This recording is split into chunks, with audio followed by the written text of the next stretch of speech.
नमस्कार। देश और दुनिया की तमाम फटाफट खबरों में आपका स्वागत है। खबरों के लिए आपसे निवेदन की यदि आपने हमारे चैनल को सब्सक्राइब नहीं किया है तो कृपया करके आपके अपने चैनल को सब्सक्राइब कर लें। आप सब्सक्राइब करते हैं तो हमें हिम्मत होती है सही और सच्ची खबरें आप तक पहुंचाने की। वरना मीडिया में कर्नाटक में फूट डालने का, भेद करने का कहीं पर भी मीडिया ने कोई कसर नहीं छोड़ी। मीडिया पर आज प्रेस कॉन्फ्रेंस करने के बाद भी मीडिया सिर्फ इसी बात पर लगा रहा कि किस तरह से दोनों में भेद हो जाए और कर्नाटक में सरकार गिर जाए, लेकिन कांग्रेस की सरकार बची रही। तो क्या है बड़ी खबरें? नेशनल हेराल्ड केस में दिल्ली के राउज एवेन्यू कोर्ट का फैसला तीसरी बार टल गया है। कोर्ट को यह तय करना है कि मनी लॉन्ड्रिंग केस में ईडी की चार्जशीट पर संज्ञान ले या नहीं। चार्जशीट में prevention of money laundering act PMLA के तहत सोनिया गांधी, राहुल गांधी, सैम पित्रोदा, सुमन दुबे और दूसरे कई सीनियर कांग्रेसी नेताओं के नाम है। ईडी ने इन नेताओं पर एसोसिएट जर्नल्स लिमिटेड एजेएल से जुड़ी फाइनेंशियल गड़बड़ियों का आरोप लगाया। ये कंपनी ही असल में नेशनल हेराल्ड अखबार पब्लिश करती थी। कोर्ट ने 14 जुलाई को बहस पूरी होने के बाद फैसला 29 जुलाई तक के लिए सुरक्षित रखा था। इसके बाद 8 अगस्त, 29 नवंबर को फैसला टला। अब कोर्ट ने 16 दिसंबर को फैसला टाल दिया है। अब 16 दिसंबर को फैसला सुनाएगी। केंद्र सरकार की ओर से लागू किए गए 4 श्रम कानूनों का विपक्ष लगातार विरोध कर रहा है। कांग्रेस ने जहां इसे वापस लेने की मांग की है तो वहीं शिवसेना उद्धव ठाकरे भी इसके विरोध में है। उद्धव ठाकरे की शिवसेना का कहना है कि केंद्र के नए श्रम कानून मजदूरों के अधिकार को खत्म कर देंगे।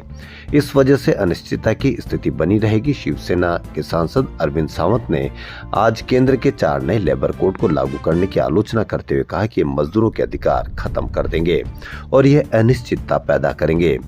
वर्कर्स विंग के प्रमुख सावंत ने केंद्र सरकार पर कैपिटलिस्ट और अमीरों के साथ मिलने का आरोप लगाया। सावंत ने नए कोड पर निराशा जाहिर करते हुए कहा कि ये कोड मजदूरों की जिंदगी बर्बाद कर देंगे। आपने कहीं पर भी इसकी कोई मीडिया चर्चा देखी या किसी भी जो भी इसके अंदर में आता है, जो भी श्रम है, जो भी श्रमिक है, उससे आपने कहीं कोई इसकी चर्चा देखी कि क्या इसको फायदा मिलेगा, क्या नुकसान होगा, या क्या उसको पता भी है कि अब 12 घंटे से अधिक भी काम कर सकेगा? आपको कहीं पर भी इसकी कोई चर्चा देखने को नहीं मिलेगी। उन्हें कोई खास अधिकार भी नहीं देंगे। भारतीय कामगार सेना इन कानूनों को लागू करने का विरोध करेगी। उन्होंने कहा कि पहले के कानून के तहत 100 मजदूरों को काम पर रखने वाले किसी भी फैक्ट्री मालिक को अपनी यूनिट बंद करने के लिए राज्य सरकार से इजाजत लेनी पड़ती थी, लेकिन नए कोड ने यह संख्या बढ़ाकर 300 तक कर दी गई है। हड़ताल भी करना है या नहीं करना, इस पर भी आपको कहीं पर भी कोई चर्चा देखने को नहीं मिलेगी। जम्मू के नरवाल इलाके में गुरुवार को पत्रकार अरफाज अहमद डेंग का घर जमींदोज किए जाने के बाद मामला गर्मा गया। कहीं पर भी कोई बड़ी खबर नहीं। वरिष्ठ वकीलों और पत्रकारों ने इस कार्रवाई की निंदा की है। इस मामले में वरिष्ठ अधिवक्ता शेख शकील अहमद ने सवाल उठाया कि क्या जम्मू विकास प्राधिकरण ने घर तोड़ने से पहले कानूनी प्रक्रिया का पालन किया। उन्होंने आरोप लगाया कि जनीपुर में उपराज्यपाल कविंद्र गुप्ता का घर भी अवैध जमीन पर बना है, फिर उस पर कार्रवाई क्यों नहीं हुई। उन्होंने मुख्यमंत्री उमर अब्दुल्ला से इस संबंध में कार्रवाई की मांग की। इसी बीच जम्मू के रहने वाले कुलदीप कुमार शर्मा ने बड़ा भाईचारा दिखाते हुए पत्रकार अरफाज डेंग को जमीन देने की घोषणा की। बड़ी खबर, कहीं पर भी मीडिया सिर्फ नफरती जहर भरे प्रोग्राम करता है, लेकिन आपको इस तरह की कहीं पर भी गंगा जमुना तहजीब की ये खबर आपको दिखाई नहीं देगी। कुलदीप शर्मा ने मीडिया के सामने डेंग को गले लगाकर कहा कि वह अपने भाई को सड़क पर नहीं रहने देंगे।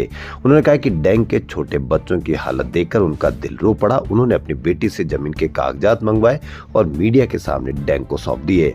शर्मा ने कहा कि वह जमीन के सभी कानूनी दस्तावेज पूरे कराएंगे। साथ ही कहा कि मैं इनका घर बनवाऊंगा, चाहे इसके लिए भिक्षा मांगनी पड़े। शर्मा की इस पहल की जमकर सराहना हो रही है, सिर्फ सोशल मीडिया पर तो वापस वहीं लगा हुआ जहां से वह शुरू होता है। सिर्फ नफरत।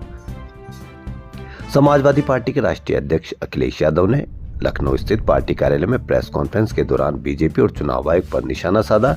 उन्होंने एसआईआर प्रक्रिया पर भी सवाल उठाए। अखिलेश यादव बीएलओ की मौतों पर खासे गुस्से में दिखाई दिए।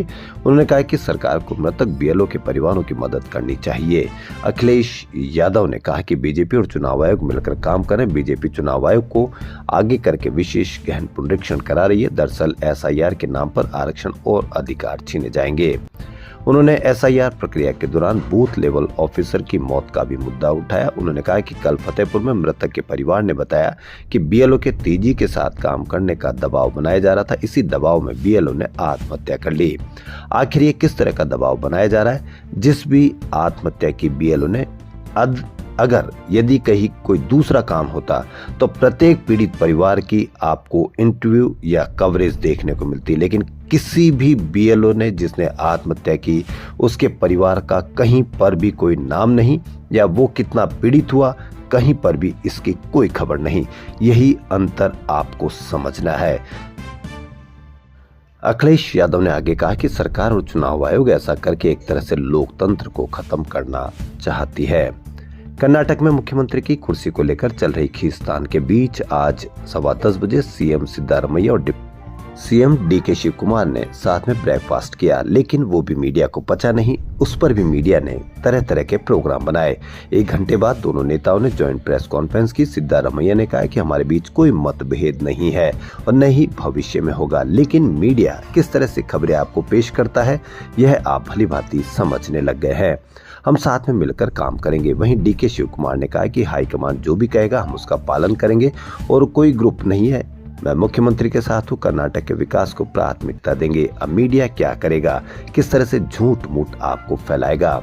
सीएम ने कहा कि बीजेपी और जेडीएस को झूठे आरोप लगाने की आदत है। शिव कुमार बोले, आप सभी के सपोर्ट से हम कांग्रेस सरकार लाए और हम आपके वादे के मुताबिक काम कर रहे हैं।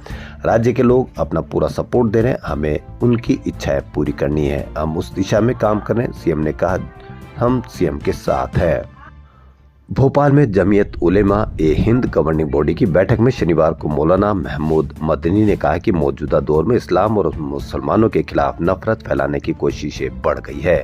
जिहाद जैसे मुकद्दस शब्द को आतंक और हिंसा से जोड़ना जानबूझकर किया जा रहा है।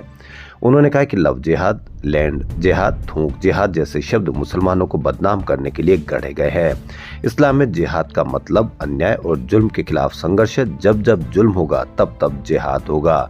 उन्होंने आरोप लगाया कि मुसलमानों को लगातार टारगेट किया जा रहा है और उनके धार्मिक पहनावे, पहचान और जीवन शैली पर भी सवाल उठाए जा रहे हैं। उन्होंने कहा कि मुसलमान इस देश के बराबर के नागरिक हैं, लेकिन शिक्षा, रोजगार और सामाजिक बराबरी के अधिकार जमीनी स्तर पर कमजोर हो रहे हैं। संसद के शीतकालीन सत्र को लेकर इंडिया गठबंधन ने रणनीति तेज कर दी। गठबंधन के फ्लोर लीडर्स की अहम बैठक 1 दिसंबर सोमवार को सुबह 10 बजे राज्यसभा में नेता प्रतिपक्ष मल्लिकार्जुन खड़गे के दफ्तर में होगी। इस बैठक में सत्र के दौरान सरकार को घेरने की रूपरेखा, संयुक्त विपक्षी रुख और संभावित मुद्दों पर चर्चा होने की संभावना है। विपक्ष ने संकेत दिया कि वह कई बड़े मामलों पर सरकार से जवाब मांगने की तैयारी में है। अब देखना यह है कि विपक्ष इंडिया गठबंधन कितनी रणनीति के साथ काम करता है। तो देश और दुनिया की तमाम फटाफट खबरों में फिलहाल इतना ही। यदि आपको हमारा चैनल पसंद आए तो लाइक, सब्सक्राइब और शेयर अवश्य करें। धन्यवाद।